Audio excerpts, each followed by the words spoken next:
In the first film, What Lies in Plain Sight, we were able to partially expose our blindness.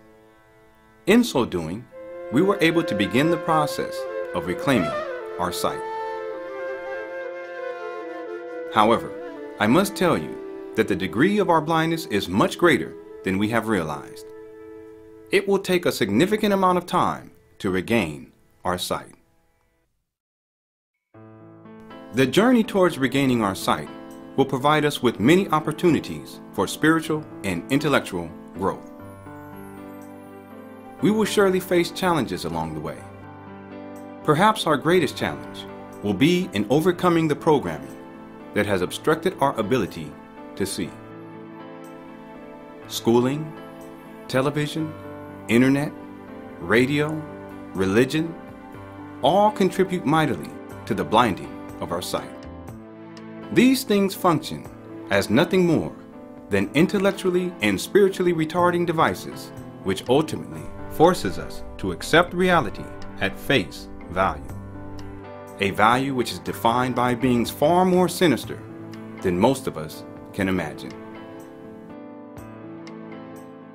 Recall the following. 1. Reality is much more complex than we have been taught. 2. We are not alone in the universe. 3.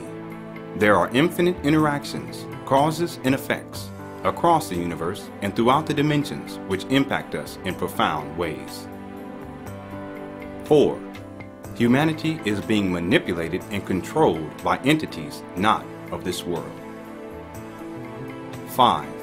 The blinding of our sight is a major stratagem towards the control of humanity.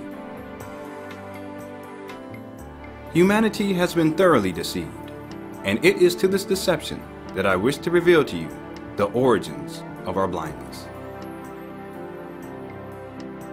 From birth, human beings have been programmed to think within very limited parameters of intellectual, mental, and spiritual perceptions.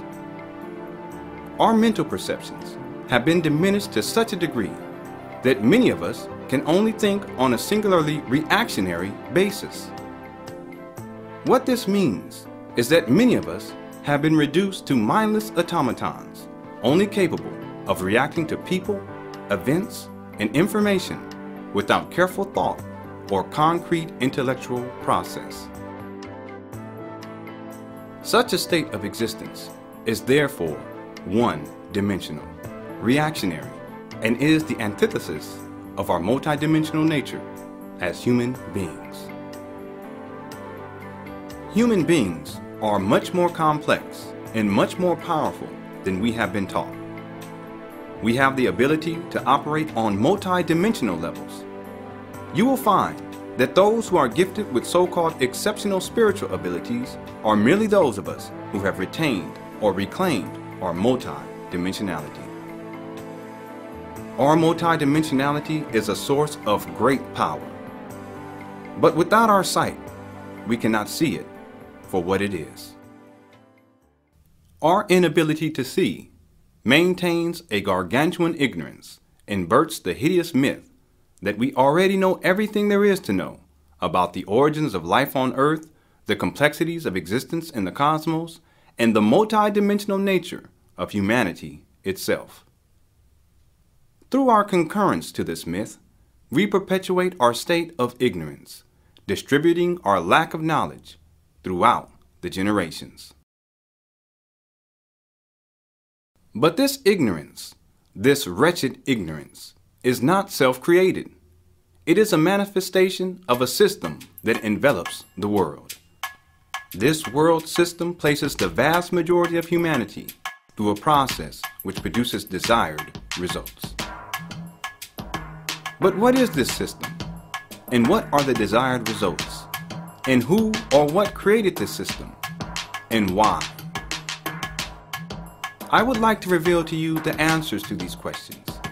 But as we begin this journey, I believe it is important to explore some fundamental concepts.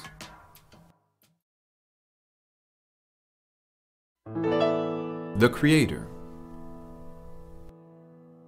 Perhaps the greatest mistruth that embezzles humanity's ability to see revolves around our religious and secular concepts about the Creator.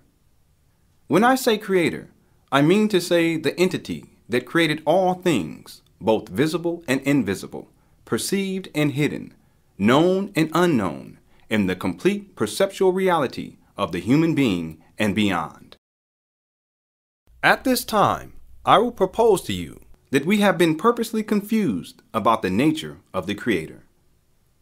Most human beings have been taught to believe that the Creator has a name, a face, a home, and a vested interest in human affairs. But I will tell you that none of this is true. The human concepts of name, face, home, and human concern are based upon our exclusive reality as misinformed human beings and is in no way based upon the true nature of the Creator. Human beings have been instructed to make false classifications or distinctions about the Creator as a means of maintaining an erroneous belief that we are important, pseudo all-knowing, and that we are somehow so powerful as to possess the ability to classify the Creator itself. But this is only part of the reason for our need to classify. There is a part of humanity that sincerely yearns to define the Creator in hopes of understanding that which we have been denied true knowledge of. It is similar to a drop of water trying to define the ocean, even though it has been confined within a small cup for its whole existence. In truth, human beings have been forced to exist within a very small cup for millennia.